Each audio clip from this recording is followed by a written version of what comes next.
এখানে ক্যামেরা আছে, এটা দেখো অ্যাড্রেসটা। এখানে দেখো পড়ো। কি লিখা আছে? আপনি আমাদের এলাকায় এসে জিজ্ঞেস করবেন সামাউল বাড়ি কোনটা?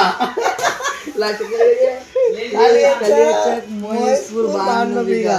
আমাদের 52 বিঘা কোনটা? ও ভাই কি সামাউলদের বাড়ি, সামাউলদের কে আছে? ঠিক আছে ভাই, তোমাদের ওখানে গিয়ে জিজ্ঞাসা করবো যে সামাউল ভাইটা কেটা।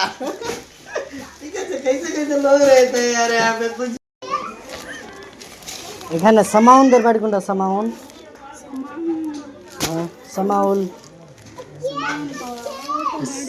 সামনে বাড়িটাই।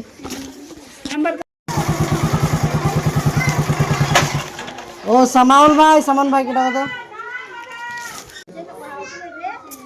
হ্যাঁ নাই তো কে নিয়ে পারছেনটা যে লিখেছে সামান ভাই যে আপনি আমাদের এখানে এসে কল করিবেন সামাউলদের বাড়ি কোনটা।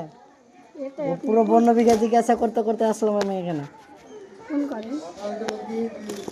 ফোন করছি তো বলছে যে আমি এখানে নেই, গ্যাস মোড়ে আছি। এখানে যে নিতে বলছে কাকে বললো? কাকে নিতে বললো? ফোন করেন আপনি, বললাম ফোন করেন। আমি প্রচুর চিন্তিত, সামাউল ভাই কোথায় গেল ভাই। ঠিক আছে, সামাউল ভাইকে খুঁজে পেয়েছি ফাইনালি ওনার বাড়ি। সামাউল ভাইকে খুঁজতে খুঁজতে না ভাই খুব হ্যারাসমেন্ট হয়ে গেলাম। আমাদের এই 52 বিঘা পাড়াটা হলো আমাদেরই পাড়া, বুঝছেন।